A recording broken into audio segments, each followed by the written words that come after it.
Good morning, student. Today our topic importance of planning. आपको पता है अब फर्स्टली प्लानिंग का मीन आपको अच्छे से क्लियर हो गया होगा।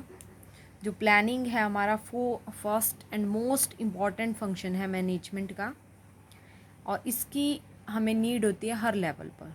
It is need at every level of management. In the absence of planning all the business activities of the organization will become meaningless, fully meaningless. Okay, the following facts show the advantages of planning and its importance for a business organization. First है planning provide direction. Planning provide direction. Planning है वो provide करवाती है direction. Direction मतलब दिशा, आपको एक वे provide करवा देती है। वो कैसे?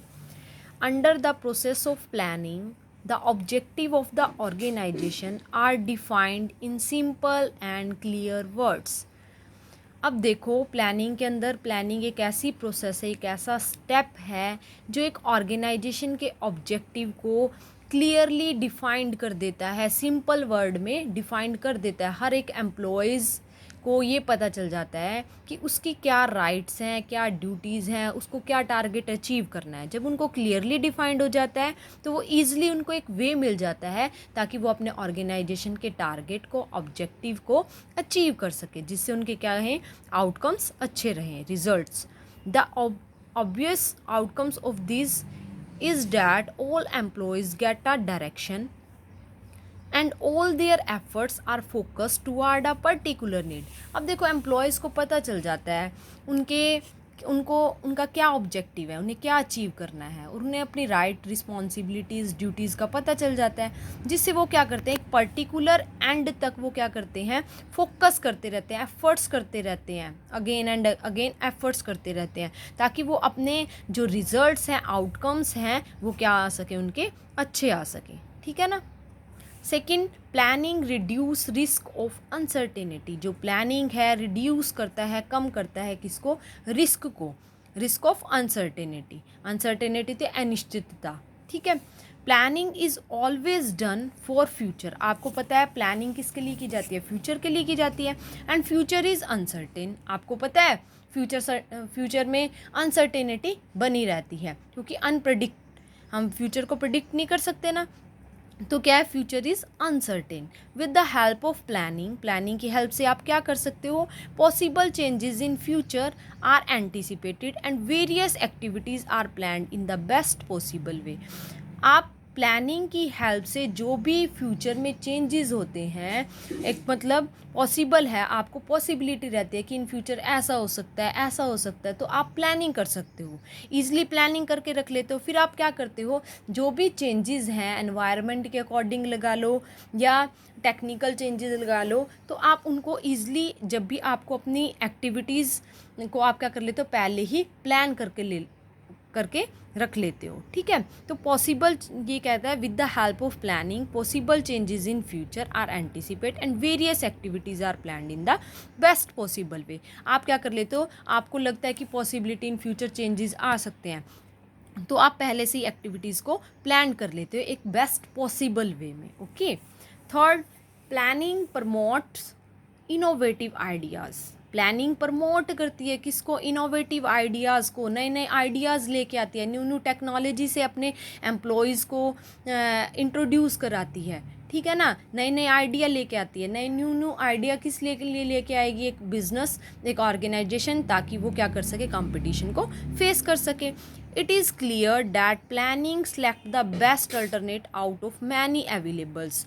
अब देखो, आपको कुछ मतलब आपके पास ये क्या करता है, प्लानिंग क्या करता है, क्लियरली प्लानिंग के अंदर क्या होता है कि आप जो भी बेस्ट अल्टरनेट है, सबसे अच्छा है, उसको ही सिलेक्ट किया जाता है, बेस्ट अल्टरनेट को, ताकि हमारा जैसे जो आपसे रिलेटेड इन्फॉर्मेशन, आप इन्फॉर्मेशन को गैदर करते हो एक ऑर्गेनाइजेशन को चलाने के लिए, जो आपको चाहिए होता है एक्चुअल में, जिस इन्फॉर्मेशन की रिक्वायरमेंट बनी रहती है, आप उनको क्या करते हो, ईजिली अपने पास रखते हो। जो अननेसेसरी होती है उनको क्या कर देते हो, छोड़ छोड़ देते हो ना, तो प्लानिंग क्या है, सिलेक्ट करती है best alternate out of many availables while making such of an efforts of discovery many new ideas emerge and they are studied intensively in order to determine the best out of them।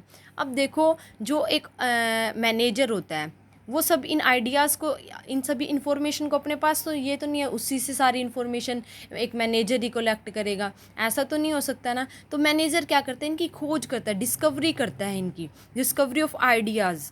Okay, जो हमारा manager है वो क्या करता है, ideas को लेके आता है।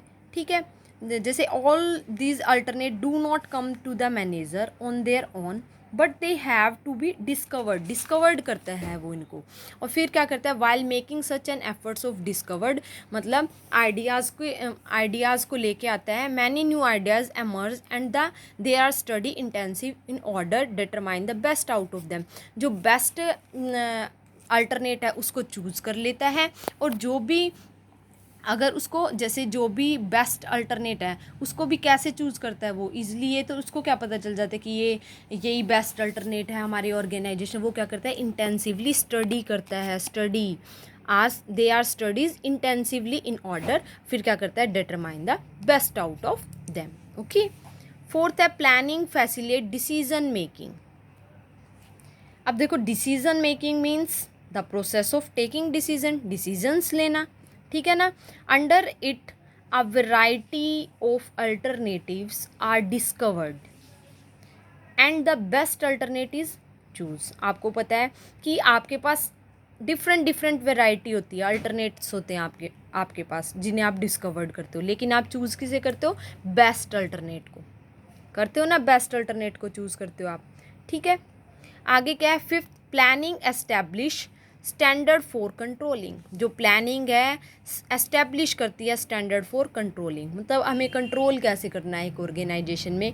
अब कुछ भी, अब देखो under the controlling at the time of completing the work the actual work done is compared with the standard work. देखो आप एक टारगेट रख देते हो एम्प्लॉय के सामने कि आपको, जैसे for example a labour is to do 10 units of work in a day, okay, but actually he complete 8 units, thus there is a negative deviation of 2 unit, okay। तो for this he is held responsible। कौन responsible है उसके लिए, thus फिर आपको पता ही है आप क्या करते हो, आप जो आपने 10 यूनिट का टारगेट रखा था, एक्चुअल वर्क वो हो गया हमारा कम, और लेकिन उसने 8 यूनिट ही वो कर पाया है। ठीक है, तो कंपेयर कर रहा आपने स्टैंडर्ड वर्क के साथ।